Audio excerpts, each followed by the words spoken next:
Wala tayong magagawa. Ganyan talaga ang buhay. Kasi sa totoo lang, lahat tayo nakakaranas ng hirap. Oo, may mga bagay rin na hindi natin maintindihan kung paano masosolusyonan. Pero mas pinipili natin magpakatatag kahit na anong pagsubok ang dumating. Kasi mas iniisip natin, walang patutunguhan kung laging iisipin na hindi kaya. Mas nagpupursikit tayo sa mga pagkakataon na alam nating kayang lagpasan ang problema.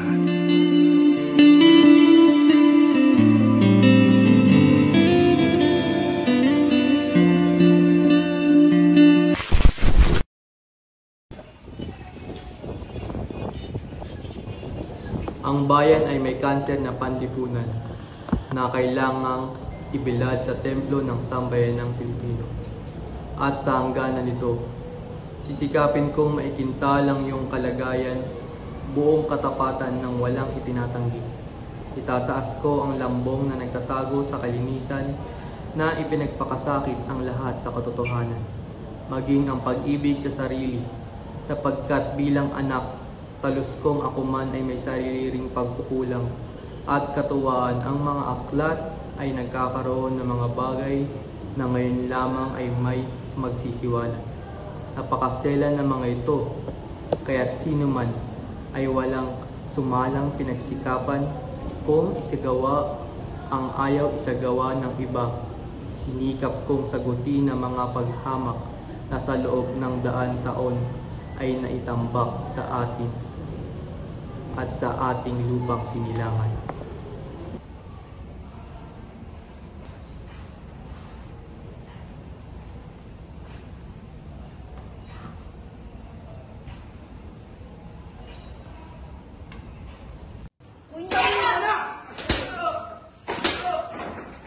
Sabihin mo na, ang iyong nalalaman. Wala!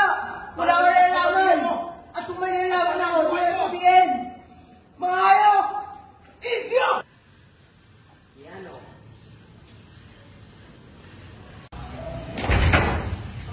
Pasyano.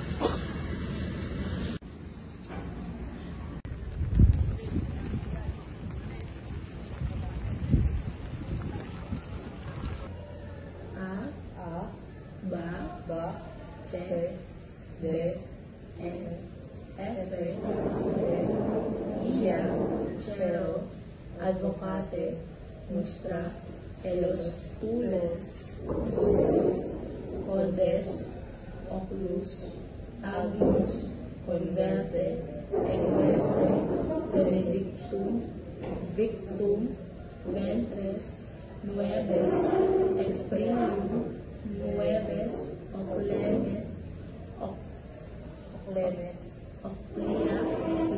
Oclemet, Maria, Santa, Opera, Magnisus, Ventia, Nationis, Victus, Mahusay Pepe. Doktor Serizal, lahat ng mga sinulat mong nobela ay labag sa batas ng Espanya. Pinapatamaan ito ang reliyon, private, at ang gobyerno ng Espanya. Kaya kailangan mong batulan ng kamatayan. Wala namang masasabi ang kabilang pati. Senyor, ang lahat ng nobela na sinulat ng Serizal ay power fiction lamang at walang katotohanan. At wala naman talaga may sapat na ebidensya para hatulan siya ng kamatayan. Wala ka ng ebidensya. Fernando, please stand here. You over there, here. Now, can you say about Davis party?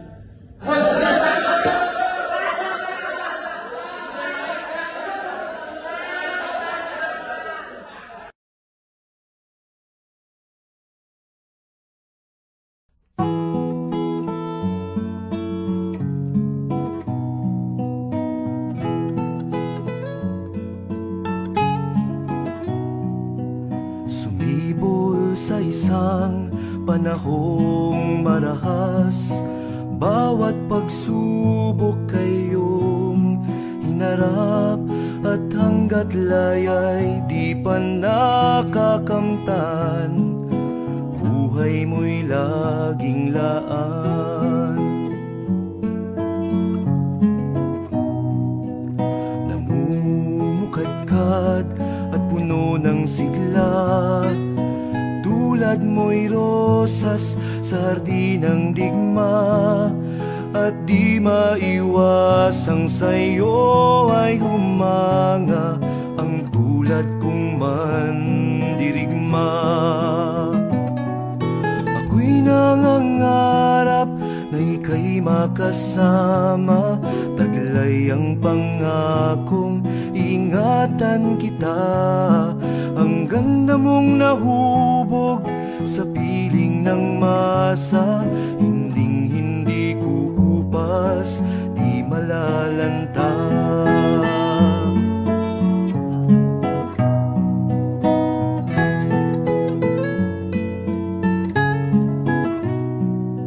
Ang kulay mong angkin, sintingkad ng dugo, nagbibigay buhay sa bawat puso. Tinig mo'y sagisag ng tapang at iting, sa larangay kislap ng bituin. Ako'y nangangarap na ika'y makasama, taglay ang pangakong ingatan kita. Ang ganda mong nahubog sa piling ng masa, hinding-hindi kukupas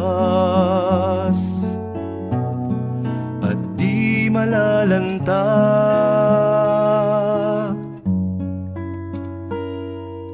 Kaya ng pag-ibig na alay ko sinta.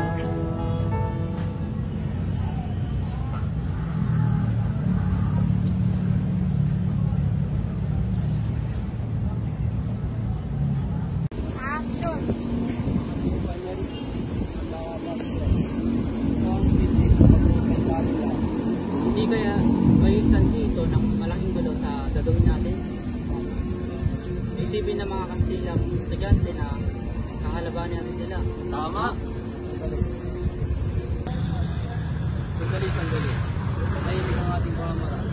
Magsisimula tayo sa loob ng ating mga sarili sa pamamagitan ng pagdadamay. Tama si Rizal. Andiyan na naman yung mga bangus na yan! Walang niya ka! Yan! Pabulatan mo na!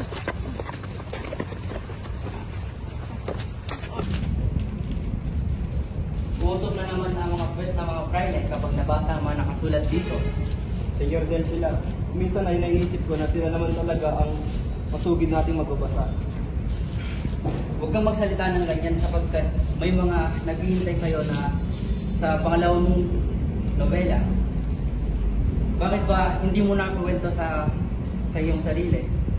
Makikita mo rin at makikita ng mga private. Dr. Jose Rizal, lahat ng mga sinulat mong nobela ay labag sa batas ng Espanya. Pinapatamaan ito ang reliyon, private, at ang gobyerno ng Espanya. Kaya kailangan mong batulan ng kamatayan.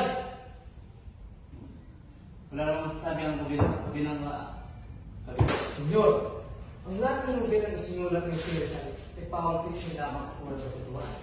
At wala naman talaga sa parte ebidensya para hatulan siya ng kamatayan. Wala kang ebidensya.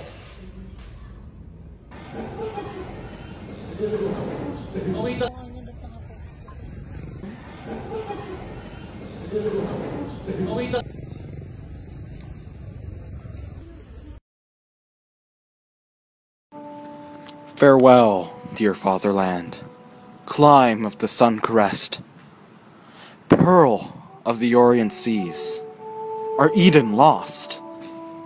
Gladly now, I go to give thee this faded life's best. Noong pinatapon si Rizal sa dapitan, doon niya nakilala ang kanyang napangasawa na si Josephine Bracken. Si Josephine ay nabuntis at nanganak. Sa kasamaang palad, ang kanilang anak ay namatay noong sinisilang ni Josephine. Ito ay nagdulot ng panibagong sakit sa damdamin ni Rizal. Inilibing niya ito habang naghihinagpis sa sakit ng pagkawala nito. And were it brighter, fresher, or more blessed, still would I give it to thee, nor count the cost. On the field of battle, mid the frenzy of fight, others have given their lives without doubt or heed. The place matters not, cypress or laurel or lily white, scaffold of open plain, combat or martyrdom's plight, 'tis ever the same, to serve our home and country's need. I die just when I see the dawn break, so the gloom of night to herald the day. And if color is lacking, my blood thou shalt take, poured out at need for thy dear sake, to dye with its crimson the waking ray. My dreams when life first opened to me, my dreams when the hopes of youth beat high, were to see thy loved face, O gem of the Orient Sea, from gloom and grief, from care and sorrow free. No.